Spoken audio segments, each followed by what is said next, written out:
तो गाइस, आज का एपिसोड शुरू करने से पहले मुझे बस एक छोटी सी बात शेयर करनी थी। अगर आप में से कोई एनिमे एक्सप्लेनेशंस देखना पसंद करता है तो डिस्क्रिप्शन में एक लिंक दिया है। वहाँ मेरा नया चैनल है जहाँ बहुत जल्द एक दमदार एनिमे एक्सप्लेनेशन आने वाली है। जाकर सब्सक्राइब ज़रूर करना, क्योंकि मैं सच में इंतज़ार करूँगा आप सबके रिएक्शन और सपोर्ट का। और अब ज़्यादा इंतज़ार नहीं करवाते हुए चलो शुरू करते हैं आज का धमाकेदार एपिसोड। डोलोरेस धीरे धीरे बोली, आवाज कांप रही थी लेकिन आंखों में दृढ़ता थी। विकोर, मुझे तुमसे एक बात कहनी है, एक बहुत जरूरी बात। उसके शब्द अभी अधूरे ही थे कि विकोर ने अचानक बीच में कहा, रुको। उसका स्वर गंभीर था और आंखों में हल्की सी चमक। डोलोरेस हैरान रह गई। उससे पहले कि वो कुछ समझ पाती, वाइकोर एक कदम आगे बढ़ा। अब वो बिल्कुल उसके सामने था। प्लीज हिलो मत, उसने कहा। डोलोरेस का दिल धड़क उठा।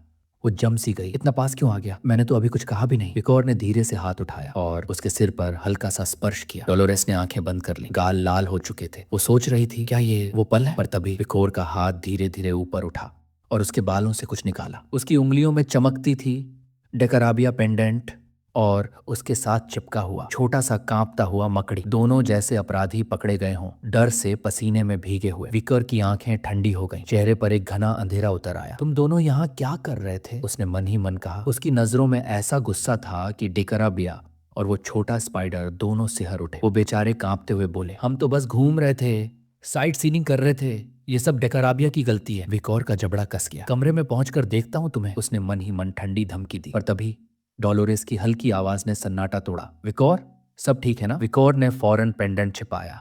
चेहरे पर शांत भाव लौट आया। कुछ नहीं, तुम्हारे बालों में बस एक छोटा सा बग था, उसे हटा रहा था। माफ करना अगर तुम्हें असहज लगा हो। डोलोरेस ने बालों को छूकर कहा, नहीं नहीं थैंक यू। वो कुछ पल चुप रही। फिर याद आया वो क्या कहने वाली थी। वाइकर ने शांत स्वर में पूछा, तो तुम क्या कह रही थी? बस यही डोलोरेस की हिम्मत टूट गई। चेहरा लाल, हाथ हवा में। वो कुछ नहीं, कोई अजीब बात नहीं थी। वो खुद से नाराज थी। इतना पास मौका था और मैंने फिर खो दिया। जल्दी से बात मोड़ते हुए बोली, वैसे तुम्हें मॉक इन्वेस्टमेंट टूर्नामेंट में दिलचस्पी है क्या? विकर ने सहजता से कहा, मतलब वो जो आने वाला कंपटीशन है। डोलोरेस ने सिर हिलाया। हाँ, पिगी और सिंक्लेयर के साथ मैंने एक क्लब बनाया है। अगर अगर तुम ज्वाइन कर लो तो। विकर ने हल्के से मुस्कुराकर मना कर दिया, नहीं, मेरे पास फिलहाल न्यूज़पेपर की ड्यूटीज है, दूसरे कामों का समय नहीं। डोलोरेस का चेहरा उतर गया। उसने धीमे से सिर झुकाया। समझ गई, तो फिर ख्याल रखना। विकोर ने बस सिर हिलाया और बिना कुछ कहे चल पड़ा। डोलोरेस ने जबरन मुस्कुराकर हाथ हिलाया। अच्छा, फिर मिलते हैं। दोनों अलग दिशाओं में बढ़ गए। लेकिन जैसे ही वो दूर जाने लगा, विकोर ने मुड़कर पुकारा, डोलर्स। वो रुक गई। हाँ, विकोर ने मुस्कुराकर कहा, कंपटीशन के लिए शुभकामनाएं। डोलोरेस की आंखें फैल गईं, चेहरा लाल, दिल की धड़कन तेज। वो धीरे से बोली, धन्यवाद। उसने बालों को छुआ,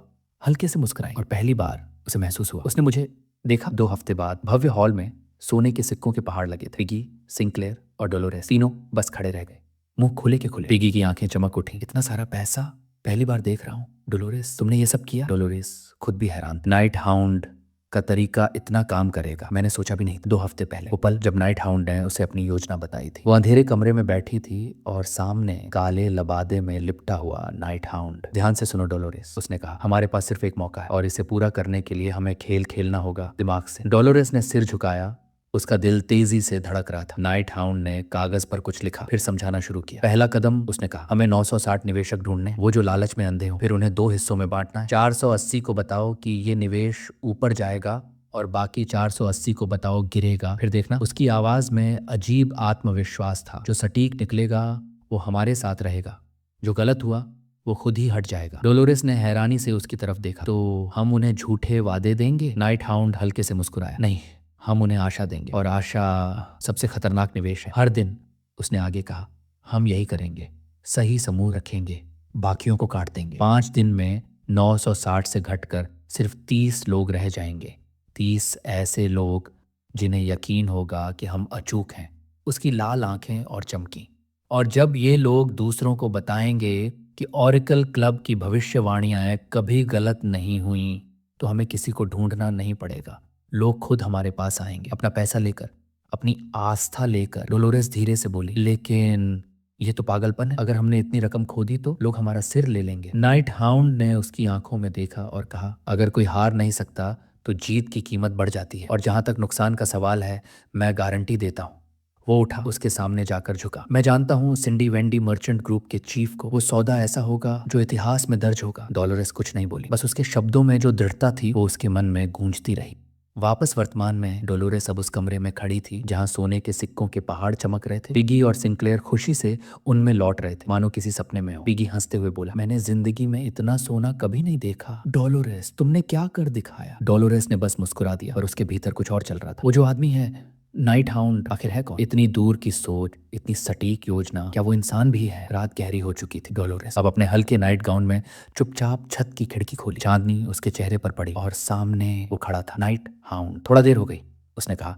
चांद के सामने खड़ा उसकी तरह लग रहा था, मानो अंधेरे से जन्मा कोई साया। डोलोरेस मुस्कुराई। मुझे भी थोड़ा समय लगा ताकि कोई देख ना ले। दोनों छत पर बैठ गए। हवा में हल्की ठंड थी, लेकिन बातचीत में गर्माहट थी। डोलोरेस ने पूछा, ये जगह ढूंढने में मुश्किल तो नहीं हुई? नाइट हाउंड ने सहजता से कहा, मेरे लिए नहीं। डोलोरेस का दिल धक से रह गया। वो इतना आसानी से यहाँ कैसे आ गई? क्या वो अकादमी के भीतर का कोई है? उसने चुपके से जेब से एक छोटी सी वस्तु निकाली, मिरर ऑफ ट्रुथ। बस एक नजर उस दर्पण में डाल दे तो सामने वाला अपना असली चेहरा दिखा देगा। कुछ क्षण तक वो उस पर नजर डालती रही, फिर उसने गहरी सांस ली और दर्पण वापस रख दिया। अगर वो सच में मेरे साथ है तो एक दिन वो खुद बताएगा। नाइट हाउंड ने धीरे से पूछा, तो बताओ हमारे निवेश का परिणाम कैसा रहा? डोलोरेस की आंखें चमक उठी। अविश्वसनीय, उसने कहा। ये तो जैसे कोई जादू था। वो हंसी, एक राहत भरी थकी हुई हंसी। तुम लड़ाई में ही नहीं, पैसे के खेल में भी माहिर निकले, उसने धीरे से कहा। बस अब आखिरी चरण बाकी है। डोलोरेस जो पास ही बैठी थी उसकी तरफ देखने लगी। उसकी आंखों में उलझन थी। आखिरी चरण, क्या मतलब है तुम्हारा? नाइट हाउंड ने जवाब नहीं दिया, बस अपना चेहरा चांद की रोशनी से हटाकर उसकी ओर मोड़ा और बोला, बुर्जुआ परिवार पर हमला करने से पहले हमें अंदर से दरवाजा खोलने वाला चाहिए, एक इनसाइडर जो परिवार के रहस्यों तक पहुंचने की चाबी बने। डोलोरेस थोड़ी हैरान हुई, पर ऐसा व्यक्ति होगा भी कैसे जो परिवार के ऊंचे पद पर हो? पर परिवार के मुखिया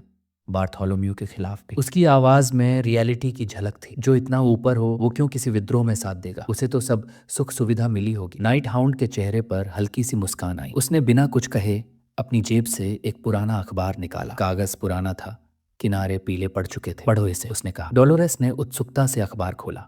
उसकी नजर एक पुराने फाइनेंशियल आर्टिकल पर पड़ी। शीर्षक था, the succession conflict with in the bourgeois family. वो पढ़ती गई। आर्टिकल में लिखा था कि परिवार के उत्तराधिकार के लिए दो भाइयों के बीच संघर्ष हुआ था। सबको लगा था कि बार्थोलोम्यू डे बुर्जुआ अगला प्रमुख बनेगा, और वही हुआ। और जैसे ही उसने नीचे की पंक्ति पढ़ी, उसकी सांस रुक गई।